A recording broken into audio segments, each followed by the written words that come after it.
Bonjour à tous, j'espère que vous allez bien. Oui, déjà une nouvelle vidéo, le rythme est incroyable et tout d'abord je voudrais vous remercier pour tous les retours que j'ai eu sur la vidéo d'hier, la vidéo sur le mental dans le football, et on va continuer un peu dans la même lancée avec une autre grande question qu'on peut se poser par rapport au football, et cette question elle concerne le poste de numéro 6.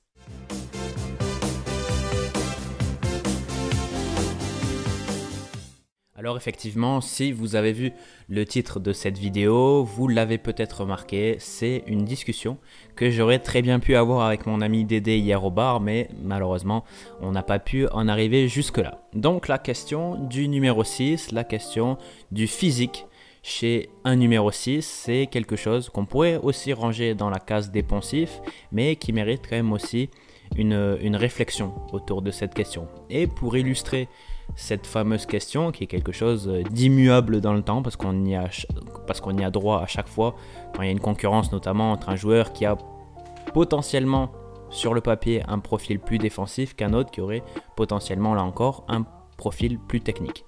Et depuis quelques semaines, depuis quelques mois, on a une comparaison, on a une opposition qui reflète très bien cette question du numéro 6. Et cette opposition, c'est l'opposition entre Maxence Cacré et Lucas Touzard.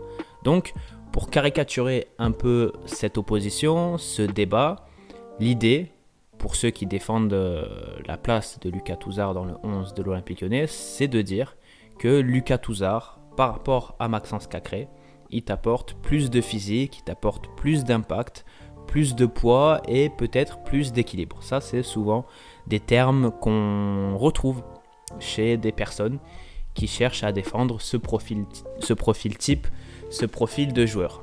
Et on aurait en face Cacré, alors oui, qui est plus technique, qui est plus fort dans l'utilisation du ballon, plus fort dans la projection, plus fort intellectuellement, qui pourrait potentiellement prendre la place de Lucas Touzard. Donc ça, c'est pour un peu contextualiser l'opposition, contextualiser le débat, parce que derrière cette opposition, comme je l'ai dit, il y a le questionnement autour du rôle, autour du profil que doit avoir un numéro 6. Je ne vais pas rentrer trop dans les détails du rôle et de ce qu'on doit attendre d'un numéro 6, mais je vais vraiment rester uniquement sur la question du physique, parce que c'est ça qui ressort à chaque fois qu'il y a une opposition entre deux joueurs au poste de numéro 6. Et c'est là que c'est assez intéressant. Et je dis pas ça pour me moquer ou parce que c'est pas du tout le genre de la maison, mais cette question, elle est véritablement intéressante. Parce que, effectivement, on va pas nier que dans un sport comme le football, avec l'intensité qu'il y a aujourd'hui, il y a des données physiques évidentes et il faut pouvoir répondre à ces normes physiques pour pouvoir performer, pour pouvoir apporter quelque chose à son équipe. Mais le physique, qu'est-ce que ça veut dire ?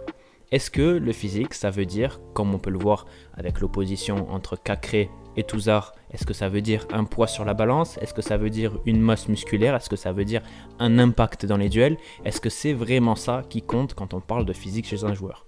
Et pour moi, absolument pas. Parce qu'effectivement, quand on compare le fluet Maxence Cacré avec la bête Lucas Touzard, on se dit que si on reste dans les standards, si on reste dans les cases qu'on essaye de créer au niveau du football, on se dit que oui, évidemment, Lucas Touzard, il a beaucoup plus le profil que Maxence Cacré pour être numéro 6, parce que quand on le voit, il respire l'impact, il a une charge physique qui donne peut-être plus confiance à une équipe au poste de numéro 6, parce que dans l'imaginaire, on se dit qu'un numéro 6, il doit avant tout gagner des duels, il doit avant tout récupérer des ballons. Et effectivement, on ne va pas nier que, quel que soit le rôle du numéro 6, il a quand même pour objectif de récupérer des ballons, c'est évident. Que ce soit un Busquets qui a un profil très créateur au FC Barcelone, là où il est très fort, c'est dans l'anticipation, c'est dans la récupération de ballons, parce que c'est aussi lui l'une des premières rampes au niveau du contre-pressing, au niveau du pressing, pour récupérer des ballons, pour acculer l'équipe adverse. Mais là, je rentre un peu dans les détails, et c'est là que c'est intéressant. Je parle de Busquets parce que, comme je l'ai dit, dans l'imaginaire collectif, on pense que pour récupérer des ballons, il faut justement avoir cet impact que peut avoir Lucas Touzard, ou cette capacité musculaire à gagner des duels. Et le problème, c'est que pour moi, là évidemment, hein, comme toutes les vidéos, tout ce que je dis dans ces vidéos, ce sont des réflexions personnelles. Je vous invite à dire dans les commentaires si vous êtes d'accord ou non. Mais je pense que cette vision du physique, cette vision de l'impact, c'est quelque chose qui pouvait effectivement être vrai il y a une quinzaine ou une vingtaine d'années. Pourquoi ? Parce que à cette époque-là, on était dans un football qui était beaucoup plus lent. Je vous invite à regarder des matchs de l'époque ou même des actions pour vous rendre compte qu'à l'époque, le football était beaucoup moins intense et beaucoup plus lent.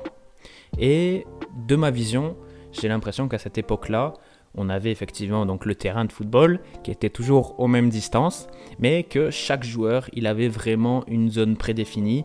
Par exemple, on savait qu'un ailier droit, il allait passer tout le match face à un latéral gauche. On savait qu'un numéro 10, il allait rester tout le temps dans la zone d'un numéro 6, qu'un numéro 9, il allait tout le temps rester dans la zone de défenseurs centraux. Bon, vous avez compris le principe.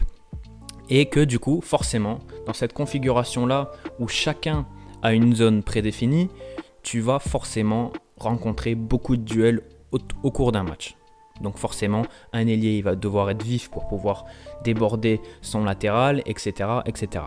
Mais pour moi, il y a eu un grand changement dans le football global, c'est-à-dire que maintenant, le but, c'est avant tout d'éviter les duels.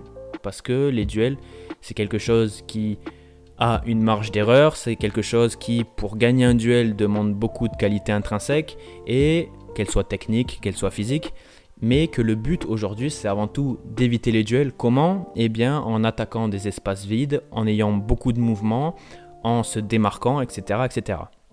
Et que dans cette configuration qui est très intense, qui est toujours dans la recherche des espaces, qu'est-ce qui est vraiment intéressant ? Si on se focalise sur le poste de numéro 6, est-ce que c'est être dur, être physique, faire mal dans les duels, faire mal à l'impact, ou est-ce que c'est avoir une capacité d'anticipation, être vif, être mobile, avoir un volume de jeu, savoir répéter les efforts. Et c'est là que c'est intéressant l'opposition entre Lucas Touzard et Maxence Cacré, parce que effectivement on se rend compte que Lucas Touzard il fait peut-être le double ou le triple physiquement de Maxence Cacré musculairement, mais qu'au niveau de la mobilité, au niveau de l'anticipation, au niveau de la vivacité, il y a un monde d'écart entre les deux. Alors est-ce qu'aujourd'hui dans le football actuel, pour être numéro 6, il vaut mieux être un monstre physique, un bœuf, ou est-ce que à côté de ça, il vaut mieux avoir une qualité d'anticipation, il vaut mieux avoir une lecture du jeu, une mobilité et une vivacité? Parce que je pense que c'est ça aujourd'hui qui est vraiment important dans un rôle de 6, quel que soit après son utilisation du ballon. On va même pas faire le débat de l'utilisation du ballon entre Cacré et Touzard, mais là je me plante vraiment sur l'aspect purement physique, parce que cette opposition, elle est pour moi la parfaite illustration de comment le football a évolué sur les 10, 15, 20 dernières années, et comment un poste comme le poste de numéro 6, il a évolué. Parce que c'est vrai, on aurait pu prendre au début des années 2000, ce qu'on remarquait, c'est qu'il y avait souvent un double pivot dans les équipes, où on allait avoir un joueur avec un profil très créateur, et un joueur à côté de lui avec un profil beaucoup plus destructeur, beaucoup plus gratteur de ballon, qui allait faire mal dans les impacts. Aujourd'hui, on a besoin de joueurs qui et la capacité de faire du dépassement de fonction, qui est la capacité physiquement évidemment de répondre à l'intensité des matchs actuels, mais surtout d'avoir un sens de l'anticipation, une lecture du jeu et une mobilité, parce que comme je l'ai dit, aujourd'hui le football c'est avant tout un sport d'espace, une utilisation des espaces avant d'être vraiment un sport de duel et un sport de zone comme ça avait pu être le cas par le passé, où un joueur occupait une zone, on attendait qu'il fasse mal dans cette zone à son adversaire direct. Aujourd'hui on attend des joueurs qu'ils soient dans la mobilité, qu'ils soient dans le dépassement de fonction.